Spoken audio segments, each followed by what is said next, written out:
Okay, this is a quick overview of the motion mechanics that I use. The most bread and butter, the most frequent, the one that gets used the most frequently is the forearm rotational one, which we talked about in that Ingve rotational picking lesson. You put the right side of the hand on the bridge, and then the picking motion itself, the motion mechanic, is just this turning motion of the forearm, although it is much more subtle than that in actual use, and I don't think about it as a rotational movement. But this is the one that I use most of the time. And in order to see that, we would have to record it.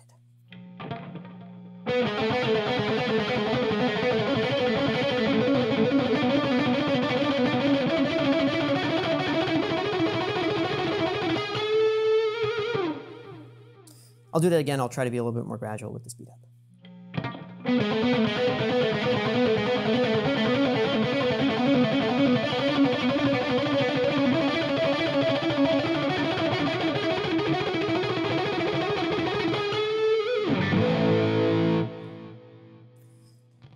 Now, that one's reasonably fast. I've done that probably as fast as 210 beats a minute or maybe 220 on a really good day.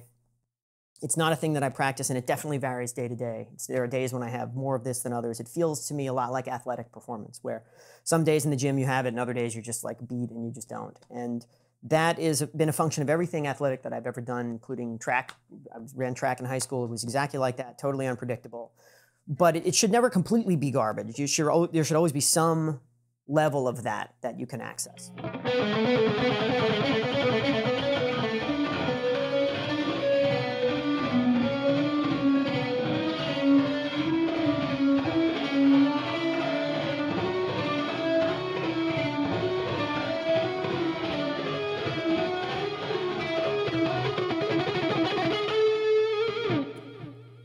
You take the same movement and you break the wrist so that you're not muting, you're not touching the strings anymore.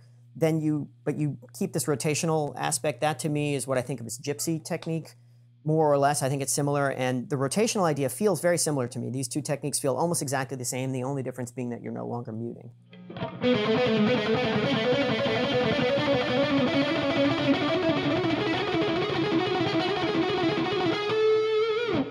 I'll do that again more gradually.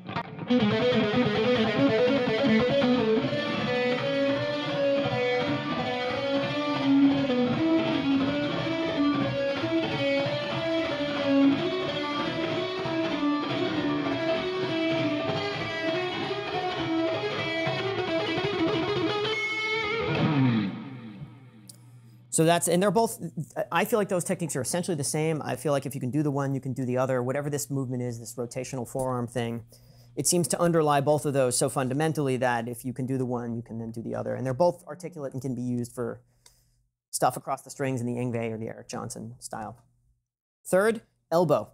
I do this sort of in the Badio fashion where you place the fingers on the guitar body. And when I do that, I feel like most of the movement then comes from the elbow in a more rigid fashion. That kind of thing.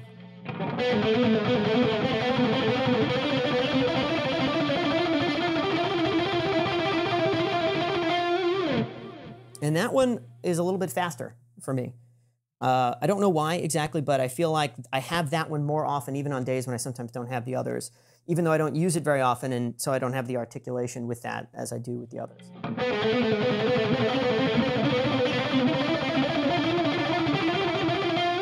Do that. Actually, I'll do that a little more gradually.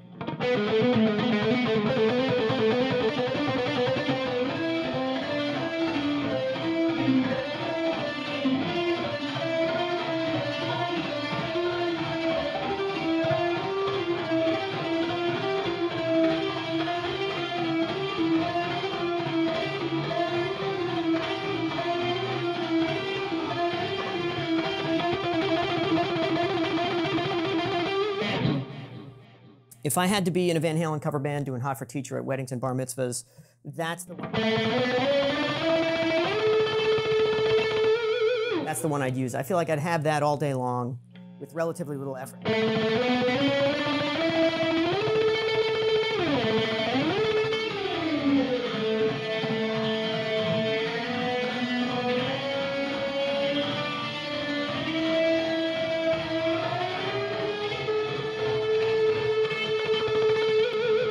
And even though I don't use it that much for articulate playing, it feels comfortable enough to do it that I sometimes use it as a warm-up.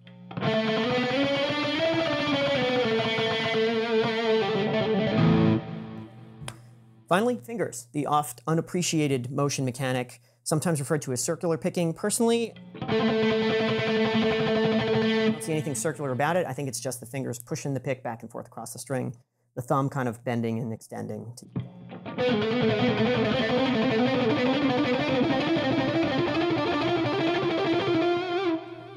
do that again. A little more slowly.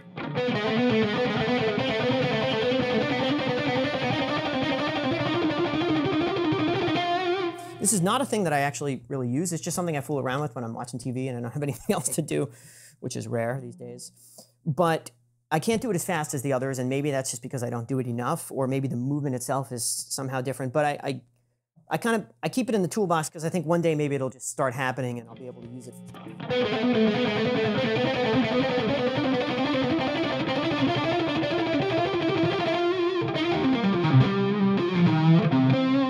It is articulate, you can.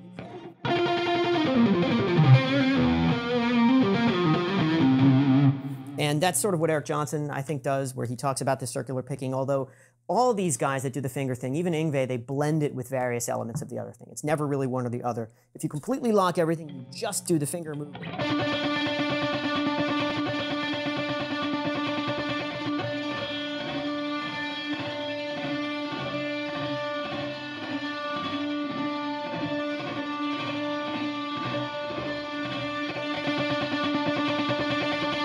Is rather artificial, and you don't really see any players that look like that, except for there's a few Japanese guys that everyone loves to email me that do just this finger movement. It looks very unusual.